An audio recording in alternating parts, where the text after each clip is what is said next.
half-done explanation for things. Oh, I'm telling you guys, cats. Can we once make a video that doesn't involve my cats just going crazy in the middle of it? Probably not.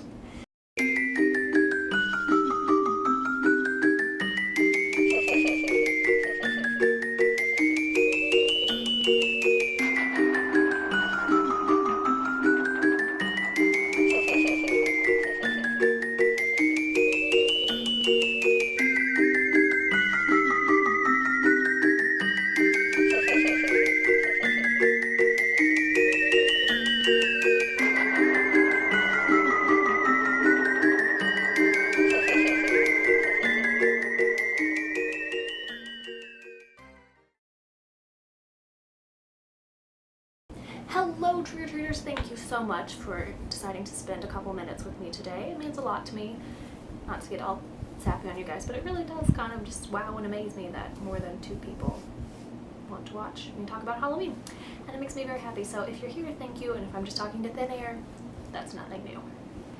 Today we have a special video, but before we get into that, we're gonna try really hard to focus. Okay, I got a special package in the mail yesterday.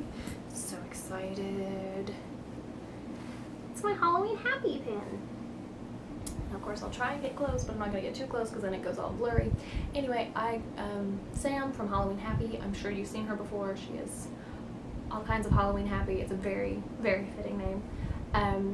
Just released, I think it was 100 of these pins, 50 white, 50 purple. I got the purple because love me some purple Halloween lights.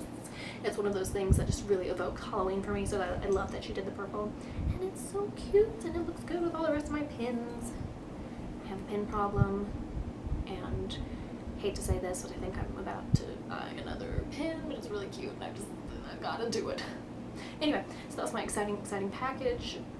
If you have not, for some reason, heard of Halloween Happy, link her down below. Go enjoy the wonderful Halloweenness that is Sam. And hopefully she'll have more pins. I don't know, but I know a lot of people didn't get them. She sold out like in the first 15 minutes because everybody wanted a Halloween Happy pin, and I'm just really glad I got one. Moving on. Whee! Today's video, as you have surmised from the lovely title presented above or below your screen, I believe it's below your screen nowadays. YouTube keeps changing its format. Children's horror. Bum, bum, bum. So, videos back, I mentioned something about children's horror being my all-time favorite genre of anything, and this is true. I'm very prone to hyperbole, as if you watch my top 5 creature feature videos, all of them were my favorite somehow. Funny how that happens. So when I really like something, I just kind of really say how much I like it. But when it comes to children's horror, that is definitely just my favorite thing. So we're going to talk a little bit about what that title means to me, what kind of things I'm talking about, and why I like it. Children's horror. When I say children's horror, that's just kind of a title I've created because I don't know how else to describe it, but pretty much what I'm talking about are things like Are You Afraid of the Dark, Goosebumps, Scary Stories to Tell in the Dark. You guys remember Mary Downing Hahn books, those kinds of things. The books that they're scary stories for kids. They're the horror books for kids. That's what I'm talking about. And what I really, really love about those, what really just makes such a big impression on me, here I am, a grown adult who still loves to read Goosebumps, who still loves to watch the TV shows, and what I really like about them is that there's kind of a simplicity that comes in those stories that adult horror feels the need to explain or push it too far, is I guess what I'm gonna say. What it is like when you get a kid's story. Are You Afraid of the Dark is a perfect example of this. If you're not familiar with that, stop watching me talk about it and go watch it, because oh my god, I love Are You Afraid of the Dark. Great 90s TV show.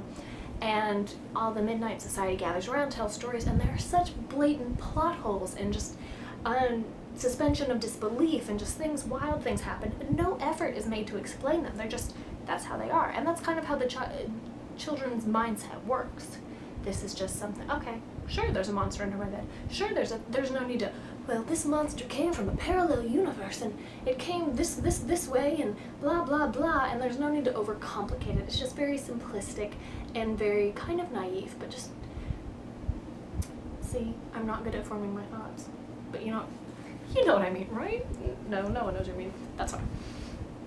There's also, kind of with that simplicity, is a very nostalgia-based thing that I love about it, because I grew up in the late 90s, early 2000s, when a lot of these things that I read about were things I was experiencing. Now when you read a Goosebumps book, a lot of it is outdated. It's not going to be an issue.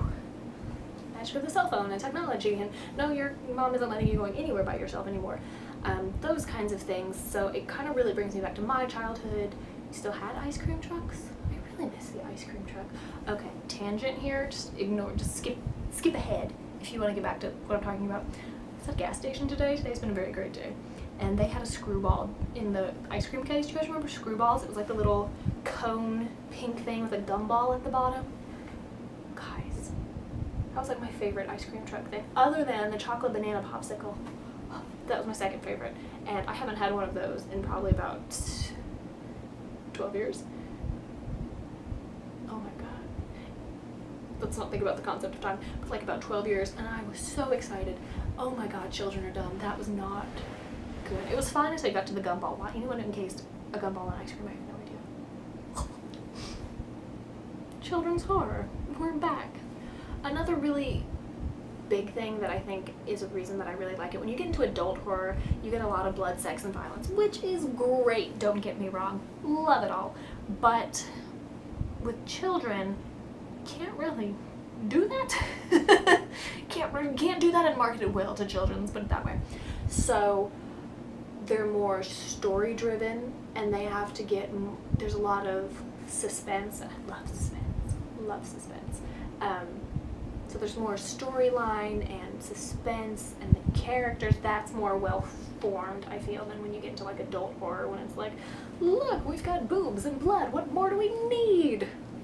So, which is great, don't get me wrong, but just, they're two different things, and I like them for different reasons. You've also, and this is something that I'm not really a big fan of, but I thought of it, so I thought I'd mention it, whatever, is that you've already got the built-in conflict. By telling the story through the kid's perspective, you've got that conflict of, Mom and Dad don't believe you.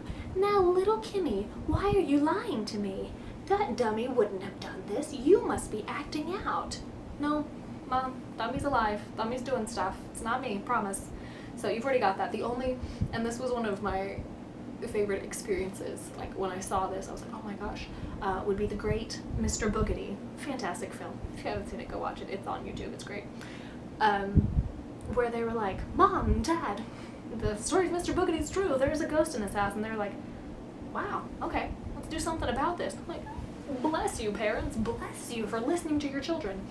But that is something that you get a lot of in children's horror, is the disbelief that you're just a kid, you're making this up, I don't know why you're lying to me. And it's really funny, because as a kid I would always talk to my mom and I'm like, okay, so if I say I see a monster, I see a monster. There's something really primal about children's horror. It's not weighted down by the fears of adulthood, the inadequacy, the responsibility, all of the things that come with being an adult. For a kid, it's all the things that come with human nature. That there is something lurking in the dark, that there are monsters out there. There's no great symbolism, there's no whatever. They are monsters and they are going to get you. And I just love that simplicity that comes with that. It's a clarity that gets lost in adult horror. So hopefully I haven't bored you too much with my rambling on about a genre that may or may not even technically be a genre.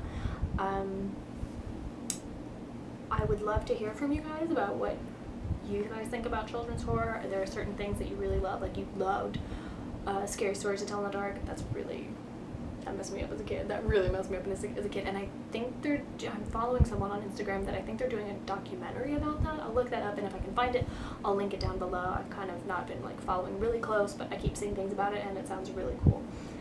Those drawings, man. Did you know? Okay, sidebar. Before you know the terrifying drawings that we all associate today, boom, put one right there. The Brett Helquist, the illustrator for the series of unfortunate events, did illustrations for Scary Stories to Tell in the Dark. Trust me, it's a whole different kind of thing with those illustrations than like the just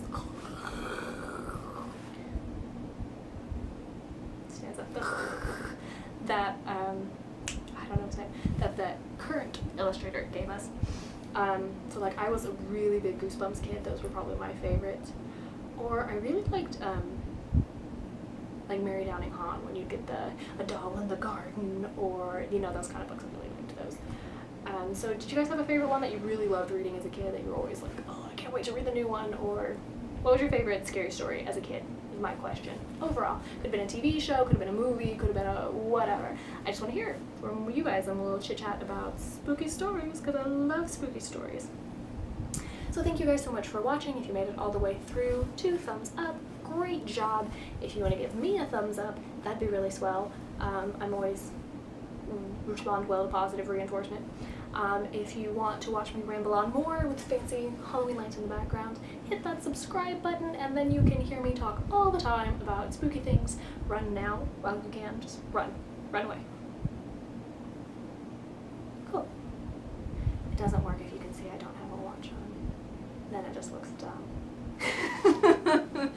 Anyway, let's end this while we have a chance. Thank you for watching. I really appreciate it. If you want to subscribe, that'd be great. If you don't, I'm not going to hold it against you, because I wouldn't want to watch this either. Thank you so much for watching. Again, really just thank you. It means a lot. It means a heck of a lot to me. And I hope to see you again next time. So until then, happy trick-or-treating. Also, I don't know if you can see these. I'm really quite proud of these. Can you see my earrings?